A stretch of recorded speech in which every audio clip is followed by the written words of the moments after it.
Komite 1 ya di bawah pimpinan Bapak menolak nih pilkada lanjutan ini. Ada apa Pak? Pertanyaan sekarang, kita sekarang kan sedang pandemi COVID-19.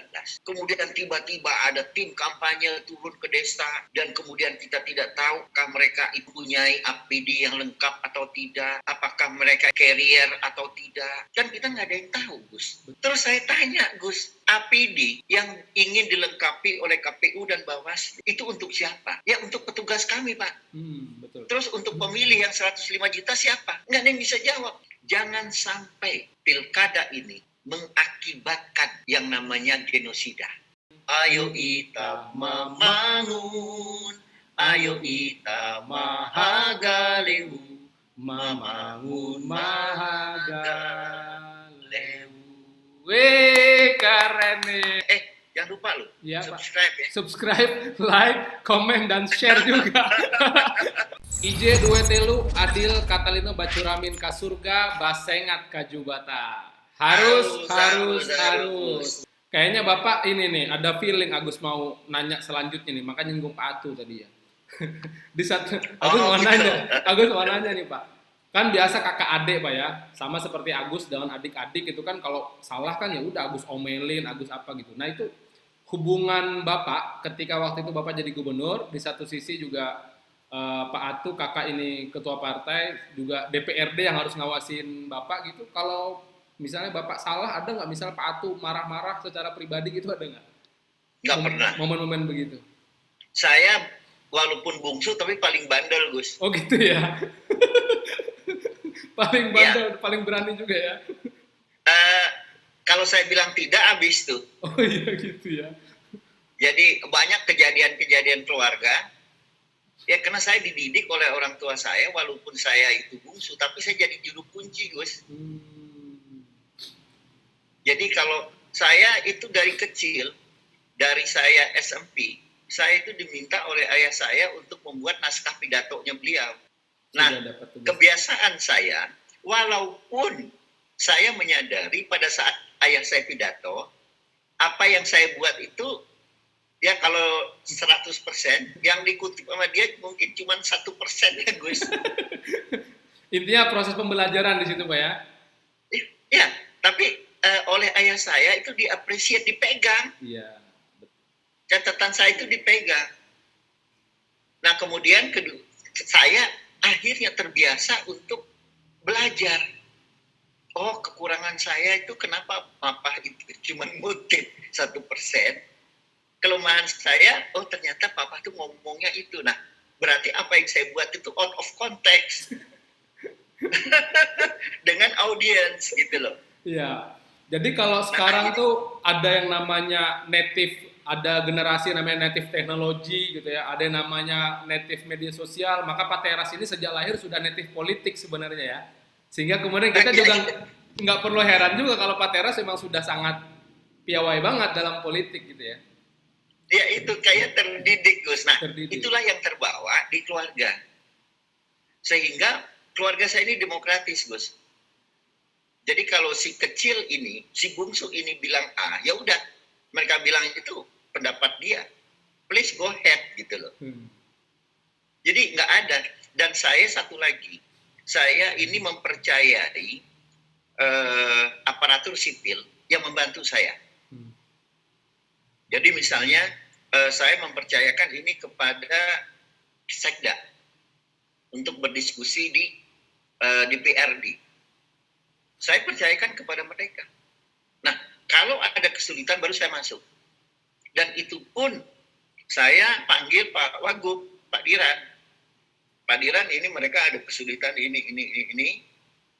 Pak Diran ada solusi begini. Oke, kalau begitu Pak Diran deh. Ini yang membantu untuk memecahkan solusi ini. Jadi lebih banyak karena saya itu mempergunakan delegation of authority, pendelegasian. Jadi lebih banyak selesai di mereka. Pendistribusian. Jadi saya nggak banyak bicara dengan ketua DPRD dan itu selalu saya hindari. Percaya apa enggak, Gus? Iya. Saya itu ketemu sama dia pada saat rapat paripurna. Ketemu Pak Atu? Ya, yang bersebelahan. beliau sebelah kiri saya di sebelah kanan beliau. Itu hanya pada saat rapat paripurna. Kayaknya Agus harus podcast dengan Pak Atu nih, pengen nanya pernah nggak kesel sama Pak Teras gitu ya? Oh iya, boleh. Kalau kesal mungkin sering kali dia ya. Itu Tapi penting, kesal doang, Gus. itu sangat penting supaya kita tahu sisi lainnya Pak Teras dari pandangan Pak Atu gitu ya. Nah, yang terakhir Pak, bukan yang terakhir sih, maksudnya terakhir di seksi 2 gitu ya, dalam persoalan pribadi ini. Kalau kenal Pak Teras ini maka tidak bisa dipisahkan dari nama Padiran. Lagi-lagi Pak Teras tahu banget nih kalau Agus pengen nyentil Padiran gitu ya. Ini sering dibilang sebagai dulu ada duit tunggal gitu Pak ya. Bahkan Pak Teras nih contoh pemimpin yang 2 periode itu terus bertahan bersama-sama dengan Padiran. Setelah ini Pak, setelah Bapak kemudian ke DPD, Padiran kemudian dengan aktivitasnya, ada kerinduan mungkin atau masih nggak komunikasi secara intens dengan beliau nih Pak? Ya, secara intens sih nggak terlalu ya Gus. Tetapi saling kontak, ucapan selamat di WA, dan lain sebagainya itu sering kami lakukan. Dan kami saling mendoakan. Saya mendoakan beliau agar beliau selalu sehat, dan kemudian beliau jawab begitu. Iya. Saya juga sampaikan salam untuk ibu, beliau juga sampaikan salam kepada ibu. Dan kemudian kepada anak-anak, mudah-mudahan semuanya sehat, sukses, selalu kalau itu. Makanya Agus kan juga, menurut Agus sih unik ya. Ini kayak gini nih, Agus podcast aja, bahkan dulu waktu Bapak masih jadi gubernur, itu kalau ngomong pasti ada kesebutan Pak Diran. Dan kalau Agus ketemu Pak Diran gitu ya, karena dulu kan, Agus kan juga di HMI dulu Pak. Pak Diran juga di HMI kan. Kalau ketemu Pak Diran, pasti ngomongnya Pak Teras juga gitu.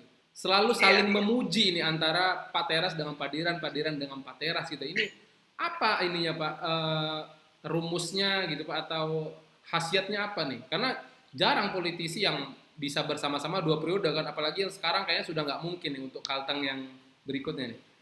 Iya. Wah, ini mesti cerita agak panjang nih Gus. Boleh nggak? Pak? Memang panjang ini Pak.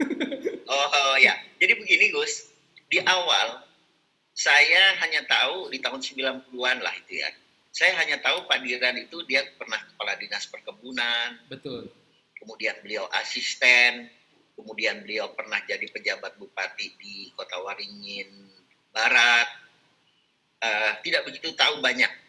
Nah, di tahun 2005, saya kan harus memilih Gus dari beberapa calon wakil gubernur ini. Ada sekitar 11 orang pada saat itu Gus. Nah dari 11 itu saya kerucutkan menjadi 3. Saya nggak sebut nama ya, maaf ya. Takut nanti tersinggung. Saya kerucutkan jadi 3. Menjaga kode etik jurnalistik namanya Pak. Iya. Jadi hebat. Nah saya dia 3. Nah dari 3 ini saya ketemu langsung Gus. Saya ketemu, saya diskusi, kemudian saya beberkan, karena saya ini kan ketua pembuat undang-undang untuk pilkada Gus. Iya. Jadi saya tahu persis apa yang diharapkan bagi pemimpin yang ada di daerah. Nah, saya diskusi. Nah, dari diskusi ini mengerucut Gus tinggal 1. Namanya yaitu Pak Insinyur Haji Ahmad Diran ini. Iya. Nah, saya diskusi sama beliau. Penguasaannya luar biasa, Gus. Terutama dari sisi pemerintahan. Nah, saya perlu orang yang seperti beliau. Karena saya ini politisi, Gus. Politisi ini kalau bahasa Jawanya itu sakjek saknyet. Apa itu, Pak? Nantekas. Kalau bahasa Dayaknya itu nantekas. Jadi berpikir sekarang, langsung mau dikerjakan. Fast respon. Maunya cepat. Apa ya, kalau bahasa ini kotimnya, apa ya itu ya? Pokoknya hajar terus. Iya. Hajar terus. Nggak ada ini, pokoknya udahlah. Nah, Pak Diran, itu adalah bagian dari remnya saya. Sehingga keinginan, ide saya, itu lewat Pak Diran, kemudian disterilisasi, sehingga itu menjadi sesuatu yang bersikap ke pemerintahan. Saling melengkapi pada akhirnya Pak ya? Betul. Jadi semua ide saya, apakah Kalteng Harapi, Kalteng Barigas, Kalteng Besuh, dan semuanya itu, termasuk PM2L, program membangun Tutang Mahagalewo, itu semuanya ide saya, Gus. Tetapi saya sampaikan kepada Pak Diran oleh beliau disaring, sehingga menjadi suatu bahasa yang betul-betul bahasa teknis pemerintahan. Nah, ini yang nggak bisa saya lupakan. Saya selalu bilang, Pak Diran, di dalam pemerintahan, kita anggap ini rumah tangga kita berdua. Pokoknya rumah tangga kita adalah pemerintah Provinsi Kalimantan Tengah. Saya suami, kepala rumah tangga, Pak Diran istri. Ayo, saya bilang, kita berdua harus rukun, harus bahagia. Nah, itu ciptakan itu. Nah, itulah makanya auranya keluar senyum-senyum terus kami. Hampir tidak pernah ada berita-berita soal Bapak dengan Pak Diran gimana-gimana gitu ya. Waktu itu. Ya gimana ya? Ya namanya suami istri, pecintaan terus, kasih sayang terus kan kita. Jadi artinya ya itulah, keluarga kita juga enak. Kalau anak saya ulang tahun, Pak Diran perhatiannya luar biasa. Begitu juga kalau anak-anaknya Pak Diran. Jadi ya kita udah satu. Ini istri saya dengan istri Pak Diran juga deket. Ya itulah. Habis mau gimana lagi, kita udah dikontrak 10 tahun. Iya. Padahal waktu itu Agus ngerasa banget tuh Pak. Ya kan kalau bicara Pak Teras ini kan selalu ada sisinya yang kemudian kadang-kadang waktu itu sih nggak ada netizen ya, tapi masyarakat itu kan kadang-kadang bisa overreacting juga gitu kan. Bahwa ya, betul. Misalnya waktu Pak Diran kedua kali dengan Pak Teras kan kita yang pengen kedua kali dengan Pak Teras kan juga kita ngelihat ada riak-riak juga yang kemudian pengen udah tuh nggak perlu tuh si Pak Diran, ganti yang lain aja. Itu gimana caranya? Karena kayak gini Pak, ini mohon maaf, sorry to say, dan saya kira ini harus dibuka saja gitu ya. Pak Teras memimpin 2 periode Kalteng dengan jumlah penduduk yang 70% Muslim gitu ya. Kadang-kadang otomatis Pak Teras juga sering diisukan ketika pemilihan dan segala macam itu kan soal yang begini-begini kan, yang sebenarnya nggak perlu gitu ya. Soal agama dan segala macam. Di satu sisi kadang-kadang Pak Teras juga diserang, mohon maaf, dari sisi sukunya juga karena beliau Jawa gitu kan. Nah ini Pak Teras menjaga irama ini di satu sisi harus mengontrol public mood, di sisi lain tetap harus menjaga hati Pak Diran supaya tetap solid tuh kan nggak mudah tuh Pak. Nah itu gimana cara Bapak menyelesaikan itu? Ini agak berat dikit Pak ya pertanyaannya ya. Ya tadi Gus, saya itu lahir dari situasi dan kondisi dan hidup dari kondisi yang berbeda. Dan saya bilang kemarin akan ada diskusi tuh Gus, berkenaan dengan masalah isu perbedaan ini. Saya bilang kalau itu isu sejak saya muda, kemudian sampai saya sekarang ini, itu isu berkembang terus. Jadi bukan isu baru-baru aja Gus yang masalah perbedaan itu. Udah biasa lah Pak ya, udah dari dulu. Biasa. Dan saya malahan berpandangan bahwa itu semacam taman sarinya kita, Gus. Keindahan itu kan dari perbedaan. Dan yang kadang-kadang bikin taman sari ini bukan masyarakatnya, Pak. Masyarakatnya enjoy-enjoy aja. Kadang-kadang juga politisinya juga. Iya. Biasanya, Gus, kalau dia kekurangan modal apa yang harus diserang. Yang diduel apa gitu ya. Nggak bisa nyerang program. Itu barang itu. Program kalah, visi misi kalah, kecerdasan kalah, ya sudah main sara, gitu ya. Ya, biasanya itu, mohon maaf. Ya. Saya merasakan, saya dari tahun 99 sih ya, merasakan ini. Jadi isu masalah teras, ada 3 isu Gus. Iya. Teras itu Kristen, teras itu orang Dayak, teras itu PDI Perjuangan. Dan 3 isu ini selalu dimainkan. Nah, bedanya di tahun 2019 kemarin, yang DPD 2 isu, Gus. Hilang 1 isu. Ya, PDIP-nya nggak ada. PDI Perjuangannya hilang. Jadi, saya bilang, ya udahlah, kalau kita sudah bermain di dunia politik, Harus siap. Itu isu perbedaan itu pasti keluar. Iya. Ini Nah sekarang persis kayak pepatah Pak ya. caranya kenapa Gus? Persis kayak pepatah Pak ya. Anjing menggonggong kafilah berlalu. Ya kita dengar juga sih. Kedenger juga dikit-dikit ya. Malahan kalau dia menggonggong, kalau kayak lagu kita nikmatin aja. Iya. Ini terakhir. Jangan juga kita lalu-lalu Gus. Kita lihat juga gonggongannya kan. Iya. Ini asiknya dari Pak Teras ini selalu enjoy dalam menghadapi situasi apapun gitu ya.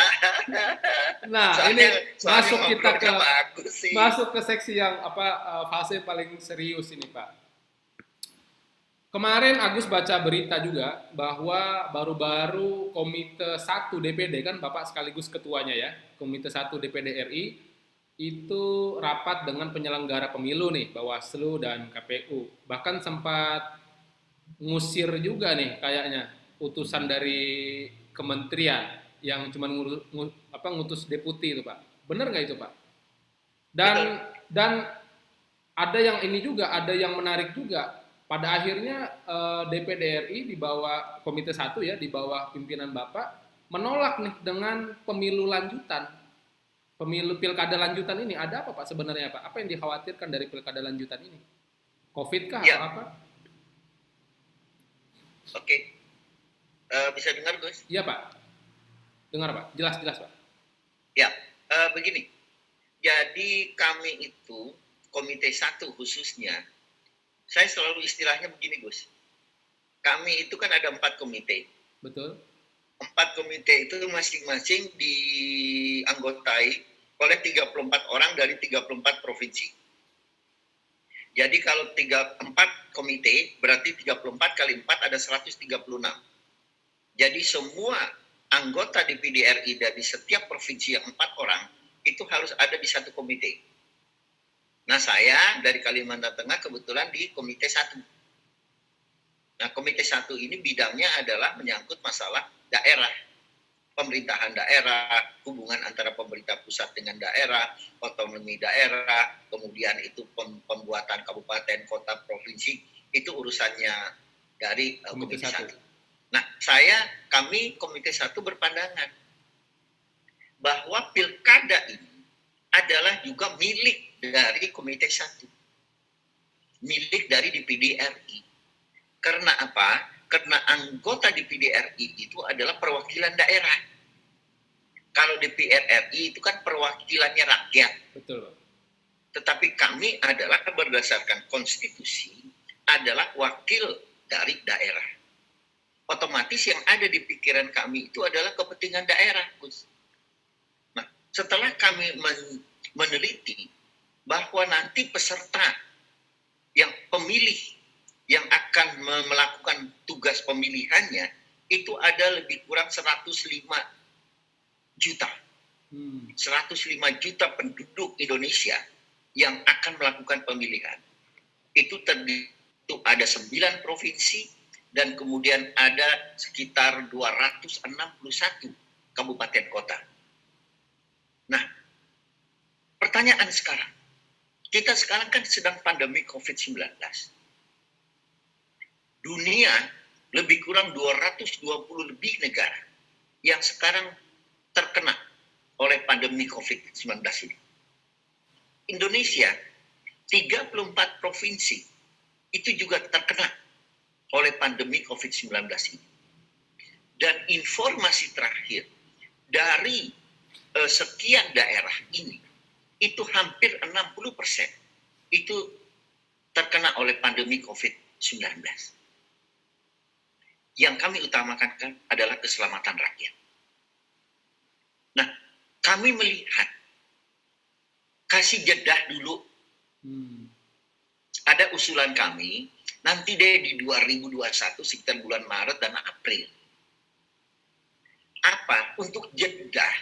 Jangan sampai kita baru misalnya new normal, kemudian tiba-tiba ada tim kampanye turun ke desa, dan kemudian kita tidak tahu apakah mereka itu mempunyai APD yang lengkap atau tidak, apakah mereka itu carrier atau tidak, kan kita nggak ada yang tahu, Gus. Betul Pak. Yang paling kita khawatirkan, contoh aja di desa Kalteng. Kalau mereka nggak kenal itu pandemi COVID, Gus. Kenapa? Karena mereka memang tidak terbiasa untuk hal-hal yang seperti itu. Mereka bekerja ini. Tiba-tiba diserang oleh tim kampanye, Gus. Betul. Kemudian mereka door to door. Itu kasih macam-macam. Ini bendera lah, baleho lah, inilah itu. Taunya tim kampanyenya carrier, Pak ya. Tiba-tiba carrier. Terus saya tanya, Gus, APD yang ingin dilengkapi oleh KPU dan Bawaslu, itu untuk siapa? Ya untuk petugas kami, Pak. Betul. Terus untuk pemilih yang 105 juta siapa? Nggak ada yang bisa jawab, Gus. Nggak ada yang bisa jawab. Siapa yang menjamin mereka? Siapa yang melengkapi mereka dengan APD? Betul. Terus kemudian layout dari TPS. Itu sudah ada belum? Nggak siap, Gus. Kemudian tinta, Gus. Itu apa? Tintanya bergantian. Sampai per hari ini berarti hal-hal yang teknis begitu belum dibicarakan, Pak? Artinya belum ada konsep yang jelas gitu? Itu diserahkan kepada daerah, Gus. Astaga. Jadi Pak Gubernur Jawa Barat, dia sependapat dengan Komite 1. Pak Ridwan Kamil sebaiknya tunda dulu deh, ya. Kemudian Bupati Wonogiri, dia bilang dia akan mundur kalau misalnya pilkada ini dilaksanakan di bulan Desember. Kemarin saya baca di running text dan saya juga baca di koran. Wali Kota Solo, Pak Rudi. Dia bilang kami nggak ada duit, nggak bisa melaksanakan pilkada. Dan kami juga takut wabah ini. Nah, ada anggota kami yang bilang, Gus, jangan sampai pilkada ini mengakibatkan yang namanya genosida. Iya. Betul, Pak. Kematian yang luar biasa. Betul. Akibat ini. Jadi saya bilang kita berdoa semuanya. Kita berdoa agar kiranya saya bilang pandemi ini segera berlalu. Tapi kasih jeda dong. Agus bisa bayangin apa yang terjadi kalau tim kampanye turun, penyelenggara KPU, Bawaslu turun, petugas turun ke desa-desa. Apakah itu tidak merupakan penyebaran baru? Siapa yang jamin? Pertanyaan ada dari anggota Gus dengan KPU, dengan Bawaslu. Siapa yang menjamin? Kalau suatu daerah yang sekarang hijau, tiba-tiba dengan turun tim kampanye, kemudian menjadi daerah merah. Betul. Gak ada yang berani ngomong, Gus. Betul. Apakah ini kita biarkan? Saya bilang, Komite 1 betul-betul berkeinginan pilkada itu harus terjadi. Tapi bukan membatalkan pilkada, itu tidak mungkin. Tapi cuma jeda waktu untuk memberikan yang namanya dari normal, new normal, dan biasakan new normal ini, Gus.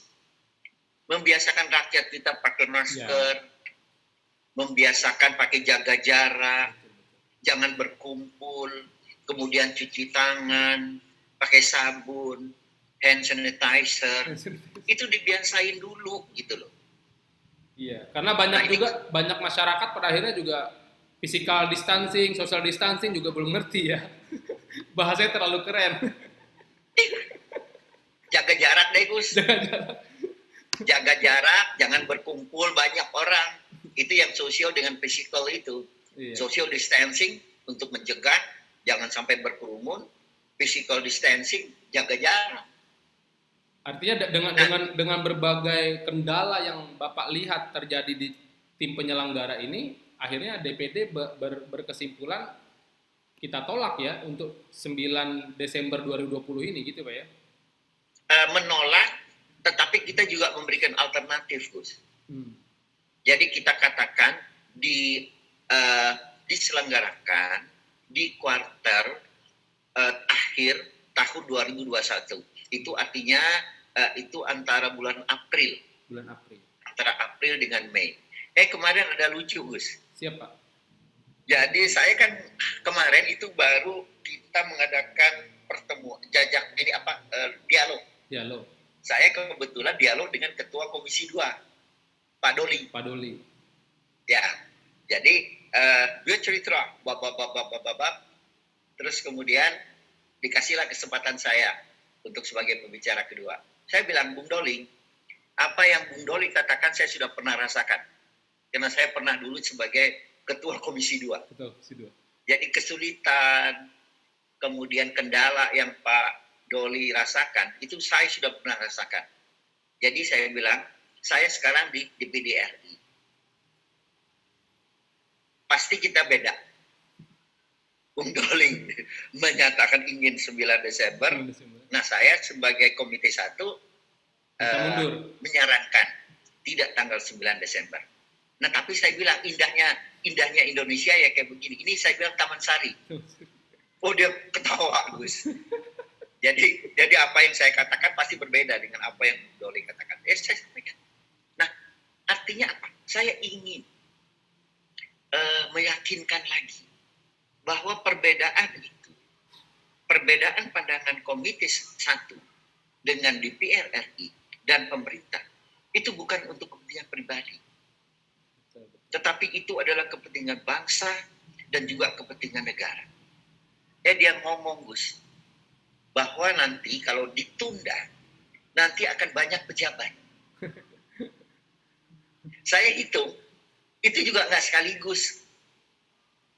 Karena misalnya contoh aja, kalau nggak salah, Kalteng bulan Mei ya, Gus ya? Ya. Berakhir ya. Kalau nggak salah, maaf nih. Ya. Kalau nggak, ya bulan Mei kalau nggak salah. Nah itu kan pejabat juga nggak lama. Nah terus saya bilang, yang dibutuhkan untuk pejabat dari pusat, itu hanya untuk di provinsi. Dia sebagai pejabat gubernur. PJ Pak ya. Tetapi yang 261 itu adalah kewenangan daerah. Nanti yang akan duduk sebagai itu adalah pejabat yang dari daerah itu. Ya. Saya bilang, saya 10 tahun jadi gubernur. 261 aparatur sipil negara yang kepangkatan dan golongannya memenuhi syarat, dia akan jadi pejabat bupati dan pejabat wali kota. Saya bilang, itu dicari-cari loh oleh aparatur sipil. Karena apa? Karena di dalam riwayat hidupnya dia akan tertera. Dia pernah jadi pejabat bupati. Apa kita nggak bangga? Saya bilang. Di daerah ada pejabat gubernur, bupati, ada pejabat wali kota. Jadi saya bilang, jangan hanya melihat dari sisi pusat. Itu kebanggaan saya bilang bagi kabupaten dan kota. Saudaranya Agus ada jadi pejabat bupati di Kotim loh. Jadi itu nambah kurikulum Pitai Pak ya? Kenapa? Nambah kurikulum Pitai, berbagi senyum. Iya. Riwayat CV-nya, kurikulum vitae, riwayat hidupnya. Pejabat bupati. Dan itu untuk menambah kredit, Gus. Kredit, betul. Jadi lebih cepat untuk dia jadi 4E. Iya. Minimal nggak perlu berantem dulu dia kan untuk jadi pejabat bupati kan? Nggak perlu. Jadi setelah itu Bung Dolinya diem dia. Akhirnya dia bilang apa? Bang, udahlah. Abang ini kami udah nggak bisa ngalahin lagi. Dia nggak bisa ngomong lagi. Satu lagi, Gus. Iya, Pak. Dia ngomong tentang Korea Selatan. Korsel. Korea Selatan itu mengadakan pemilihan pada saat COVID lagi naik-naiknya. Nah itu dia sebutin. Itu bisa. Saya bilang, Bung Doli, jangan apple to apple. Betul. Saya tahu pemilih yang di Korea Selatan itu sekitar 5 jutaan. Dan mereka mempergunakan e-voting. Elektronik Jadi ya. mereka work from home, Iya. stay at home, dia bisa mencoblos. Makanya angka pemilih mereka itu tinggi. Betul. Kenapa tinggi? Karena mereka bisa kirim dari rumah. Gus, ini kayak kita gini nih. Cuman pencet HP doang. Pencet HP doang. Kalau kita kan harus Nah, nyoblos Pak ya. Indonesia nggak bisa, Gus. Karena udah ditanya oleh Komite 1 dengan Pak Arief, Ketua KPU, bagaimana kalau kita dengan e-voting? Belum bisa, dia bilang. Ya udah. Akhirnya dia nggak bisa ngomong. Jadi kita akhirnya kesimpulannya, kita berbeda pendapat, tapi tujuan kita sama. Iya. Manis kan tuh? Iya betul. Yang begini-begini nih harus dicontoh oleh para politisi kan, buat teman-teman yang nonton gitu ya. Nah, ini mungkin kita agak mau terakhir ini Pak, karena juga pasti Pak Teras lagi sibuk banget nih, aku sudah ganggu waktunya ini. Yang ini minimal kayak gini, Bapak kan juga dikenal sebagai Bapak Pembangunan Kalimantan Tengah ya, karena banyak tentu karya-karya Bapak yang sudah dirasakan oleh masyarakat gitu kan. Bahkan Agus karena Agus ngefans banget dengan Bapak ini, jadi hampir setiap seminar Bapak Agus ikut terus Pak. Jadi pernah Bapak juga dipuji oleh salah satu, kalau nggak salah dirjen apa-apa dari kementerian. Waktu itu dia turun di Banjarmasin, nyampe di Palangkaraya ada seminar gitu kan. Terus dia bilang tuh di pembukaan bahwa saya waktu lewat Banjarmasin kayak jalan kurang enak gitu ya, waktu di Kalteng mulus aja gitu ya. Waktu itu zaman Pak Teras tuh ya. Nah ini tanggapan Bapak nih soal Kalteng hari ini apa kira-kira yang harus dibenahi, terutama buat pemerintah daerah, titipan buat para junior-junior Bapak ini gitu ya. Kemudian apa yang harus dikejar buat Kalteng ini Pak, terutama kalau misalnya kita melihat Kaltim sebentar lagi mau jadi ibu kota dan segala macam. Ya, pertama begini Gus. Ada namanya dulu program saya PM2L. Ya. Program membangun Tuntang Mahagalewu. Nah, kita setiap pemimpin itu kan selalu didorong untuk membangun, Gus. Iya. Apakah itu infrastruktur, jalan, bandara, pelabuhan, jembatan, dan lain sebagainya. Listrik juga itu infrastruktur. Nah, kita kan dikejar untuk membangun itu. Dan kemudian kita juga jangan lupa berkenaan dengan masalah pendidikan. Kemudian juga berkenaan dengan masalah kesehatan. Dan juga jangan lupa berkenaan dengan perekonomian yang berbasis kerakyatan, Gus. Yeah. Apakah itu pertanian, apakah itu perikanan, apakah itu perkebunan, hortikultura, dan lain sebagainya. Nah, itu adalah sesuatu yang tidak boleh kita berhenti. Tidak boleh kita menghentikan kegiatan itu. Jadi siapapun yang menjadi pemimpin, itu hendaknya apa yang saya sampaikan tadi itu selalu menjadi program utama. Nah, masalahnya sekarang adalah apa yang harus diprioritaskan. Karena kan tidak mungkin sekaligus.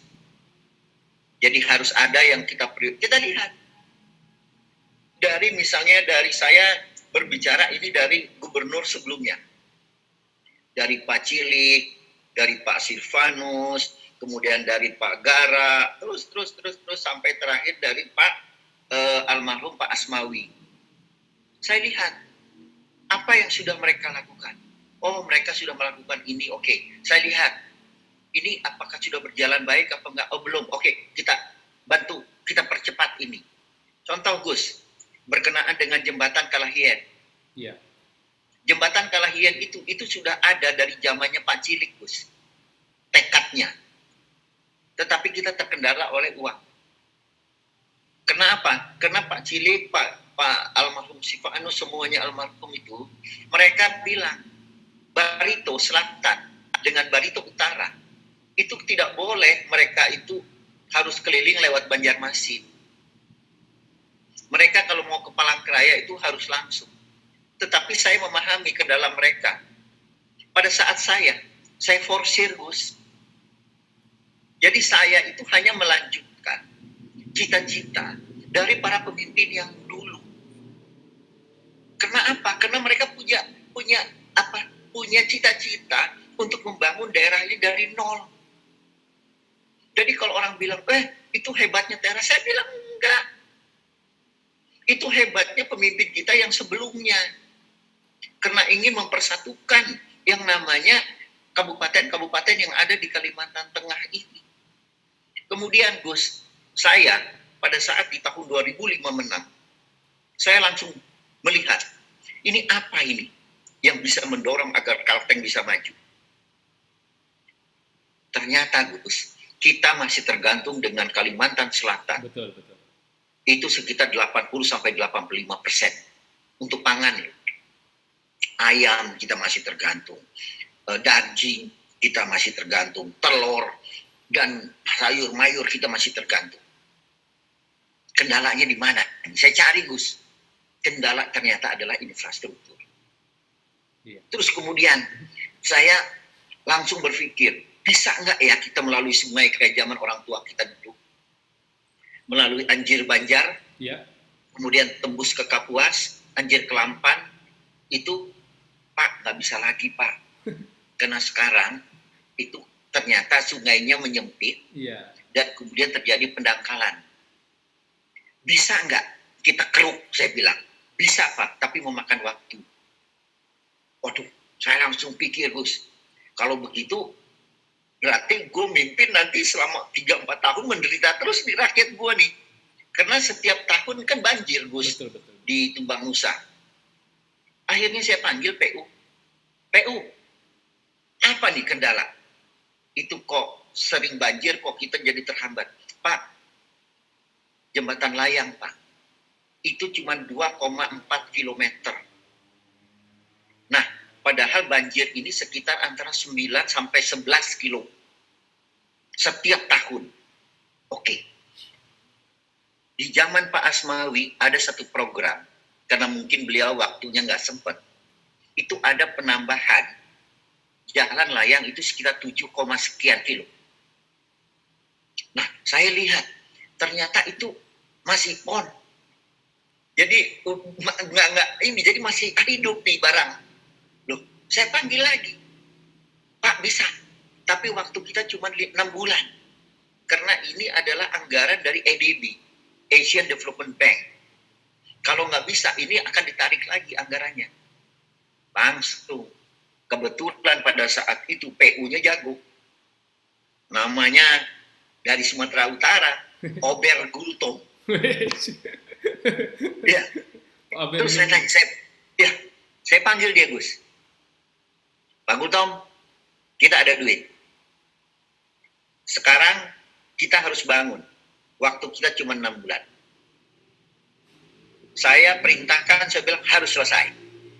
Langsung berkerut dia, dakinya Gus. Berkerut dia. Waduh Mak, dia bilang gini. Oke, jangan jawab sekarang, saya bilang. Saya kasih waktu 2 hari. 2 hari kamu kembali. Antara bahagia dengan bingung deh Pak ya. Mukanya bingung Gus. Kalau saya melihat, dia berbalik dari meja saya, berbalik itu dia lemas kayak Mungkin dia pikiran kan beliau tuh 6 bulan waktu berapa kilo itu hampir impossible gitu Pak ya. Iya. The mission impossible pokoknya ya. Iya. 2 hari Gus, dia bilang dengan keraguan, Pak, kita dengan berdoa mudah-mudahan ini bisa selesai. Dia bilang oke. Polit banget jawabannya Pak ya. Polit banget jawabannya polit banget gitu kan. Iya. Kita berdoa dulu dan segala macam gitu. Gus ketemu gubernur, ngeri ya kan? Iya. Nah itu yang saya bilang jahatnya apa jabatan itu kayak begitu tuh Gus. Karena tuh kalau pemimpin itu tangannya cuma begini Gus. Iya, tunjuk-tunjuk doang lah ya. Ya. Nah terus oke, itu bagi saya udah cukup. Sekarang kumpulkan saya bilang eselon 3 kamu untuk kita diskusi. Terus saya tanya, ini bisa saya bilang. Sekarang kerjanya berapa? 8 jam Pak cuman. Oke. Bisa nggak kita kerjakan 3 kali 8, 24 jam? Kaget dia Gus. Ngeri Berarti banget. harus 30 kan? Jadi 1 plus 1 8 jam, plus 2 8 jam, plus 3 8 jam. Iya. Cuman beliau nggak tidur akhirnya kan? Kenapa Gus? Yang tukang awas nggak tidur akhirnya Pak. Ya, itu. Oke, itu satu. Dia bilang, tentukan bahwa sehari itu 30, berarti tidak ada 24 jam itu tidak ada yang tidak bekerja. Siap. Laksanakan itu ya. Kemudian kedua, material. Apa kendalanya? Oh ini Pak, membawa itu, pasak bumi itu loh Gus. Iya Pak. Yang mukul itu ya? Yang dari beton. Iya. Dari beton itu kan harus dibuat. Oke. Saya bilang cari lokasi yang dekat sungai, yang kemudian siapkan materialnya, bikin di situ. Jadi drop semua semen di situ, drop semua pasir di situ, drop semua besi-besi di situ. Pokoknya sesuai dengan kualitasnya. Kan dulu ada hitungan 350 campuran, ada 500. Itu saya bilang teknis. Saya nggak ikut campur. Kalau teknis itu urusan kalian karena mereka kan sudah ada aturannya. Kalau untuk begini harus pakai semen, campurannya gimana. Itu saya bilang saya nggak ikut campur. Harus ada itu. Bisa konflik interest nih kan? Soal ST sama SH ini soalnya Pak. Kalau Bapak ikut campur kan soal konflik interest ini kan? Ada ST soal ST dengan SH ini kan? Iya, kita nggak bisa ikut teknis Gus. Ya, nggak ngerti. Nggak ngerti kan? Itu saya bilang pokoknya itu. Kemudian pengangkutan tidak boleh berhenti. Jadi dari pabrik, dari pembuatan pasak bumi sampai kepada lokasi diatur sedemikian rupa. Alhamdulillah Gus, puji Tuhan, 5 bulan selesai. Ini yang orang perlu tahu nih Pak, kerja rodinya versi Pateras Narang. Tapi kalau dulu Jepang kerja rodi kan Mars rakyat, kalau ini Pateras ngerjain pejabat buat bantu rakyat gitu ya. Enggak, tapi itu Gus, saya terus terang, saya jujur mengatakan, itu hebatnya PU. Karena apa? Karena mereka mampu untuk berkoordinasi dengan pelaksana di lapangan. Itu saya lupa nama ininya, apa perusahaannya. Itu perusahaan itu kalau nggak salah punya Mbak Tutut. Iya, Wika kalau nggak salah Pak ya. Agus sering saya lupa, Gus, maaf, saya lupa sekali. Iya. Enggak ada karyanya Gus.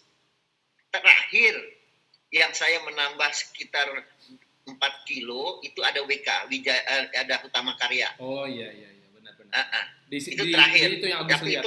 Itu saya ngomong yang tahun 2006 nih. Oh iya.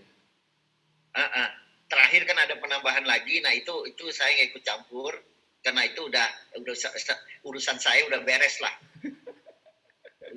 udah itu masalah karena itu APBN Gus. Iya betul Pak. Betul. Iya. Jadi nggak ada ini. Nah itu cerita. Jadi apa yang terjadi bukan hebatnya teras, bukan hebatnya Diran, tetapi adalah akibat terjalinnya suatu kerjasama yang kompak. Ilmu padi nih Pak ya. Ilmu padi. Enggak lah. tapi kerennya Pateras ternyata ini orang nggak tahu loh Pak. Kerennya Pateras ternyata meneruskan apa yang memang dari senior itu bagus kan. Jadi Pateras tadi ngakui bahwa ini sebenarnya sudah ada di konsepnya Pak ya almarhum Pak Asmawi ya. Jadi Pateras tinggal pelaksana gitu ya. Iya. Jadi Gus, saya ketemu Tony Blair. Tony Blair Perdana Menteri Inggris. Iya. Dia datang ke Palangkaraya, Gus. Khusus untuk bertemu dengan yang namanya, ini temannya Agus nih. Iya. Ketemu dengan Teras Narang. Dengan Agus senior, Pak. Iya, boleh Gus. Dia bilang apa Gus sama saya? Mr. Governor, dia bilang, jangan kamu berpikir bahwa apa yang kamu lakukan bisa selesai di program pada saat kamu menjabat. You have only time for 5 years. Kamu hanya punya waktu 5 tahun. Jadi yang kamu lakukan adalah please do your best. Lakukanlah yang terbaik, dia bilang, terutama untuk rakyat kamu. Udah, itu pegangan saya, Gus. Iya. Dan saya langsung berpikir nih, iya bener juga si Abang Tony ini. You are right, sir, saya bilang. Bener juga Bang Tony. Ya, kita kan nggak mungkin ngecat langit, Gus. Betul, Pak. Betul. Agus mungkin cita-citanya mau merubah langit, kan? mau mencet langit kan. Udahlah, nggak bikin itu, udahlah. Jadi sepanjang kamu melakukan sesuatu di dalam jabatan tertentu, lakukanlah yang terbaik. Terbaik bukan untuk kamu, tapi untuk bangsa, untuk daerah kamu, dan untuk rakyat kamu. Okay. Nah, apa yang dilakukan pendahulu, Gus, itu nggak boleh kita potong. Itu bukan, negara atau daerah ini bukan milik kita. Betul. Miliknya rakyat. Ngapain kita menganggap itu kayak miliknya kita? Iya kan? Siklusnya udah jelas Pak ya, 5 tahunan. Iya. Dan kemudian kan gading apa Gus? Gajah apa Gus? Meninggalkan Gading. Iya kan. Ya kita kan hanya itu. Ya gilirannya orang ingat lewat di jembatan Tumbang Nusa, oh ini ingat nih temennya Agus Hermanto yang buat.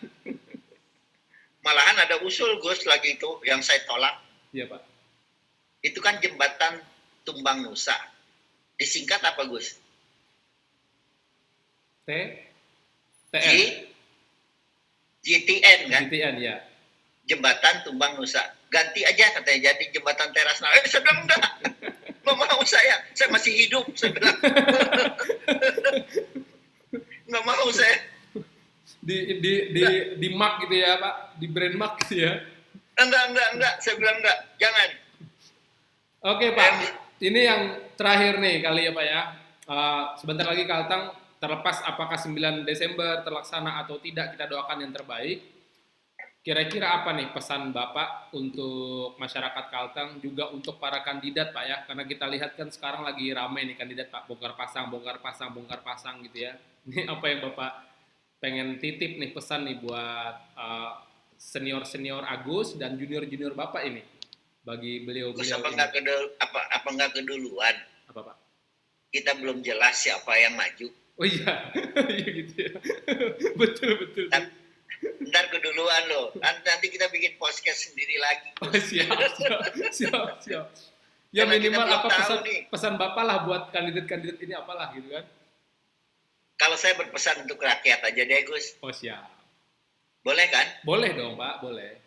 Karena saya nggak mau Gus, belum pasti. Nanti kalau Agus tahu Pak, yang pasti ini Pak. Ini baru kita bicara.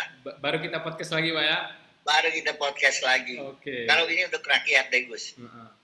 Saya bilang ke depan kita ini memilih pemimpin.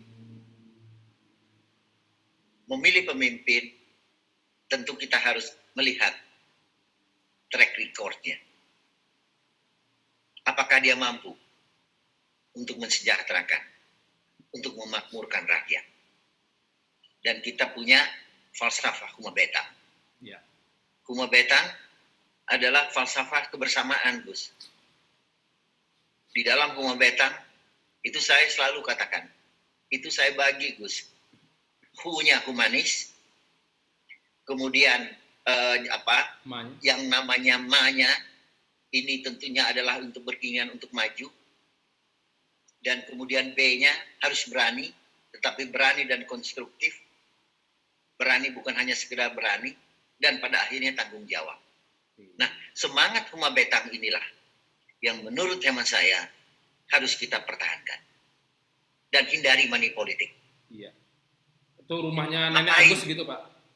Rumahnya Nenek Agus masih kayak gitu tuh. Bisa ayunan di bawah gitu, Pak. Hindari money politik. Siap. Apa guna kita menerima 200, 300, 400 ribu? Sengsara. Tetapi kita mengabaikan kepentingan daerah kita. Mari konsentrasi, kita lihat siapapun yang nanti jadi pemimpin. Kita doakan agar mereka menjadi pemimpin yang amanah. Agar mereka pemimpin yang betul-betul untuk kepentingan rakyat. Bukan untuk kepentingan golongan, untuk bagian dari orang tertentu, tidak. Tapi mereka adalah untuk bangsa, untuk negara, untuk daerah, dan untuk merah putih. Wih, gitu. Keren nih buat masyarakat. Mudah-mudahan ini bisa menjadi insight, wawasan, dan bisa menjadi penyadaran juga nih Pak ya. Terakhir, makin akhir lagi nih Pak. Penyadar tahuan. Penyadar tahuan, siap.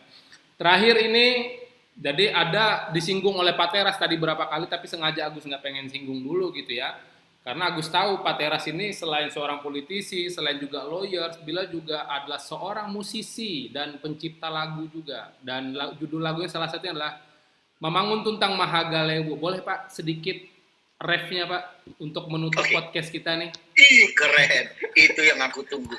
Aku kalau disuruh nyanyi paling suka, Gus. Padahal Agus siapin gitar udah nih ya. Hah? Aduh. Mamangun tuntang magalewu, buka makmur dan sejahtera. Ayo ita andiai, elak laya,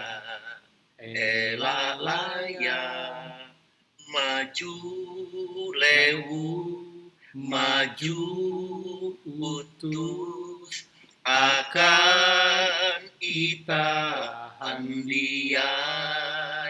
Ayo ita mamangun, ayo ita mahagalewu, Mamangun Mahagalewu. Wih, keren nih. Memang Makasih ya, Gus. suara Pak Teras nih selain seorang politisi yang keren, ternyata juga penyanyi yang keren. Karena dulu Pak Umar Ibnu Khattab tuh pernah bilang, dia bilang kayak gini, pemimpin itu kalau tidak paham seni, dia nggak akan bisa mengerti manusia dan dia nggak akan bisa memimpin dengan baik. Jadi seni itu adalah bagian dari kepemimpinan sebenarnya. Oke Gus, teman-teman, ya Pak. Gus, berdiri bulu kuduk saya lu, Gus. Kamu Benar Pak. kalau udah Ini serius nyindir ini Umar dan Khattab. iya ini kutipan yang Nah, memang karena banyak, Gus. Hah? Banyak apa yang dia sampaikan itu betul-betul, waduh itu bagus tuh, Gus. Bukan hanya itu ya. Iya. Ada beberapa, saya ingat benar, beberapa itu ucapan beliau yang saya sering juga itu. Nah, Yang beliau apa itu ya. mendengar itu. Luar biasa, bagus, Gus. Jadi itulah teman-teman podcast kita pada pagi hari ini dan tentu Agus merasa sangat terhormat karena Bapak Agustin Teras Narang, boleh Agus bilang sebagai Agus senior ini berkenan hadir dalam podcast kita yang luar biasa dan ini mudah-mudahan teman-teman bisa menyaksikan podcast ini dan insya Allah kita akan ketemu lagi di podcast selanjutnya dengan tema yang berbeda tentu dengan Pak Agustin Teras Narang juga mudah-mudahan ketika beliau berkenan juga gitu ya. Makasih Pak Teras, makasih Makasih teman-teman banyak. semuanya. Makasih banyak Agus Hermawan, terima kasih. Dan saya betul-betul merasa terhormat juga diundang oleh podcastnya Agus Hermawan. Dan mudah-mudahan banyak yang, jangan lupa loh, Iya, Pak. subscribe ya. Subscribe, like, komen, dan share juga. Don't forget to Don't subscribe. forget. Oke teman-teman, selamat pagi Pak Teras. Terima kasih. Makasih Agus, makasih semuanya, terima kasih.